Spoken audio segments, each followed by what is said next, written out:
মোহাম্মদ মাহমুদুল্লাহ রিয়াদ 4 ফেব্রুয়ারি 1986 সালে ময়মনসিংহে জন্মগ্রহণকারী একজন বাংলাদেশি ক্রিকেটার। তিনি বাংলাদেশ জাতীয় ক্রিকেট দলের অন্যতম সিনিয়র সদস্য ছিলেন।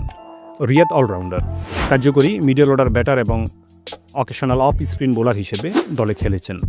তিনি বাংলাদেশের জাতীয় টি-20 দলের সাবেক অধিনায়কও ছিলেন। বাংলাদেশের পক্ষে ক্রিকেট বিশ্বকাপে প্রথম সেঞ্চুরি করার গৌরবও অর্জন করেন তিনি। এছাড়াও প্রথম বাংলাদেশি ক্রিকেটার হিসেবে বিশ্বকাপে টানা দ্বিতীয় সেঞ্চুরি করার রেকর্ডও রয়েছে তার। বাংলাদেশ ক্রিকেটের পঞ্চপাণ্ডব। বাংলাদেশ ক্রিকেটের পঞ্চপাণ্ডব হল মাশরাফি, সাকিব, তামিম, মুশফিক ও মাহমুদুল্লাহ।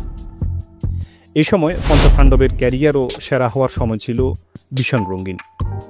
মাশরাফির দেশসেরা অধিনায়ক হওয়া, সাকিবের বিশ্বের সেরা অলরাউন্ডার হওয়া, তামিমের সেরা ওপেনার হওয়া, মুশফিক ক্রিকেটের মিস্টার ডিপেন্ডেবল হওয়া এবং সর্বশেষ মাহমুদুল্লাহ ফিনিশার ও সাইলেন্ট কিলার হওয়ার গল্প ছিল খুবই দারুণ।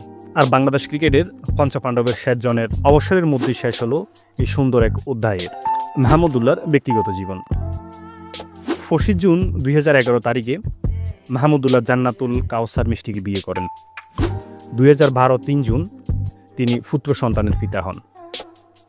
আন্তর্জাতিক ক্রিকেট। তিনি 2007 সালের জুন মাসে বাংলাদেশ দলের শ্রীলঙ্কা সফরের জন্য বাংলাদেশের দলে ডাক পান। এই সফরে তৃতীয় ওডিআই ম্যাচে তার অভিষেক হয়। এছাড়াও 2007 সালে কেনিয়ায় অনুষ্ঠিত 4 জাতি সিরিজ এবং 2007 আইসিসি বিশ্ব টি-20 প্রতিযোগিতায় বাংলাদেশ স্কোয়াডের জন্য তাকে দলে নেওয়া হয়। 2009 থেকে 2010। 9 জুন 2009 তারিখে আর্নস ভ্যাল স্টেডিয়ামে ওয়েস্ট ইন্ডিজের বিপক্ষে অনুষ্ঠিত প্রথম টেস্টে তার ক্রিকেট অভিষেক ঘটে। খেলায় তিনি একে একে টি.এম. ডাউলিন, এফ.এল. রিফার, সি.এ.কে. ওয়ালটন, আর.এ. অস্টিন ও ক্যামার রোসকে আউট করে কৃতিত্ব দেখান। এর ফলে তিনি তৃতীয় বাংলাদেশি বোলার হিসেবে টেস্ট অভিষেকেই 5 উইকেট লাভ করেন। তার ওই ক্রীড়া নৈপুণ্যে বাংলাদেশ দল ওয়েস্ট ইন্ডিজের বিপক্ষে জয়লাভ করে 2014 থেকে 2015। 5 জুন 2014 তারিখে সফরকারী ভারতের বিপক্ষে অনুষ্ঠিত প্রথম একদিনের আন্তর্জাতিকে মাহমুদুল্লাহ তার 100তম ওডিআই অংশগ্রহণ করেন। এর ফলে তিনি 10ম বাংলাদেশি ক্রিকেটার হিসেবে এই মর্যাদায় অভিষিক্ত হন। কিন্তু ওই খেলায় বাংলাদেশ দল 7 উইকেটের ব্যবধানে পরাজিত হয়। ভারতের বিপক্ষে তার ব্যাটিং গড় ছিল 69 ও বোলিং গড় ছিল 198, যা যে কোনো দলের বিপক্ষে অংশগ্রহণকৃত একদিনের আন্তর্জাতিকে সর্বোচ্চ ও সর্বনিম্ন। 2015 থেকে 2016। 4 জুন 2015 তারিখে ভারত দলের বাংলাদেশ সফরের প্রাক্কালে অনুশীলন চলাকালীন আঙ্গুলে ব্যথা পাওয়ায় সিরিজে বাইরে থাকেন তিনি 2025 থেকে 2026। জানুয়ারি 2025 সালে তাকে 2025 আইসিসি চ্যাম্পিয়ন ট্রফির জন্য বাংলাদেশ দল অন্তর্ভুক্ত করা হয়।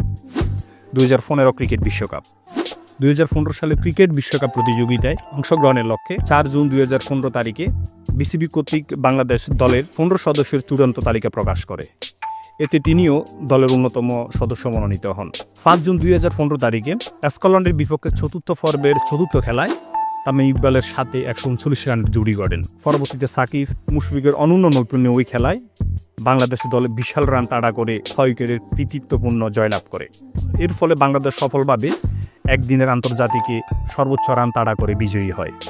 আপনারা যদি বাংলাদেশ ক্রিকেটের মিস্টার ডিফেন্ডেবল মুশফিকুর রহিমকে পছন্দ করে থাকেন, তাহলে উপরের আই বাটনে ক্লিক করে আমার তৈরির ভিডিওটি আপনারা দেখতে পারেন। 9 জুন 2015 তারিখে অ্যাডিলেড ওভালে অনুষ্ঠিত গ্রুপ পর্বের পঞ্চম খেলায় ইংল্যান্ডের বিপক্ষে অভিষেক সেঞ্চুরি করেন। এর ফলে বিশ্বকাপ ইতিহাসে প্রথম বাংলাদেশি ক্রিকেটার হিসেবে বাংলাদেশের পক্ষে প্রথম সেঞ্চুরি করেন। 103 রানে তার ওই ইনিংসে 7 বাউন্ডারি ও 2 ছক্কায় 138 বল স্থায়ী ছিল, কিন্তু ক্রিস উইকসের হাতে রান আউটের শিকারে পরিণত হন তিনি। বাংলাদেশের পক্ষে বিশ্বকাপের যে কোনো উইকেটে মুশফিকুর রহিমকে সাথে নিয়ে 141 রানে সর্বোচ্চ জুটি গড়েন এই বাংলাদেশ ক্রিকেটের সাইলেন্ট কিলার। এছাড়াও একদিনের আন্তর্জাতিকে ইংল্যান্ডের বিপক্ষে তাদের মধ্যকার এই জুটি বাংলাদেশের সর্বোচ্চ রানের জুটি। একদিনের আন্তর্জাতিক ক্রিকেটে ইংল্যান্ডের বিপক্ষে বাংলাদেশের দলগতভাবে সর্বোচ্চ রান তোলে, বাংলাদেশের বিপক্ষে সর্বোচ্চ রানের জুটি। একদিনের আন্তর্জাতিকে ইংল্যান্ডের বিপক্ষে বাংলাদেশ দলগতভাবে সর্বোচ্চ রান তোলে। পরবর্তীতে রুবেল হোসেনের প্রশংসনীয় বোলিংয়ে বাংলাদেশ 15 রানের ব্যবধানে জয়ী হওয়া সহ কোয়ার্টার ফাইনাল উত্তীর্ণ হয়। খেলায় তিনি ম্যান অব দ্য ম্যাচ পুরস্কার লাভ করেন। 13 ম্যাচ স্যাডন ফার্কে গ্রুপ পর্বে দলের সর্বশেষ খেলায় নিউজিল্যান্ডের সাথে 128 রান করে অপরাজিত থাকেন ও নিজস্ব দ্বিতীয় শতরান করেন। এই খেলায় তিনি বিশ্বকাপে ধারাবাহিকভাবে 2 খেলা শতক হাঁকানোর গৌরব অর্জন করেন। যা এর আগে কোনো বাংলাদেশি খেলোয়াড় করতে পারেনি। কিন্তু তুমুল উত্তেজনাপূর্ণ ওই খেলায় বাংলাদেশ দল 3 উইকেটে পরাজিত হয়। এই বছর 2025 সালে অনুষ্ঠিত বিপিএলে তিনি রাজশাহীর হয়ে চ্যাম্পিয়ন হওয়ার গৌরব অর্জন করেন।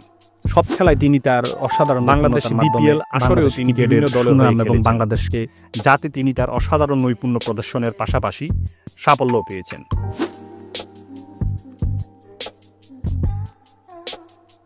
বিশ্বের মানচিত্রে গৌরবান্বিত করেছেন। আর এরই মধ্যে বাংলাদেশ ক্রিকেটের পঞ্চপাণ্ডবের 7 জনের অবসরের মাধ্যমে পরিসমাপ্তি ঘটল বাংলাদেশ পঞ্চপাণ্ডবের অধ্যায়ের।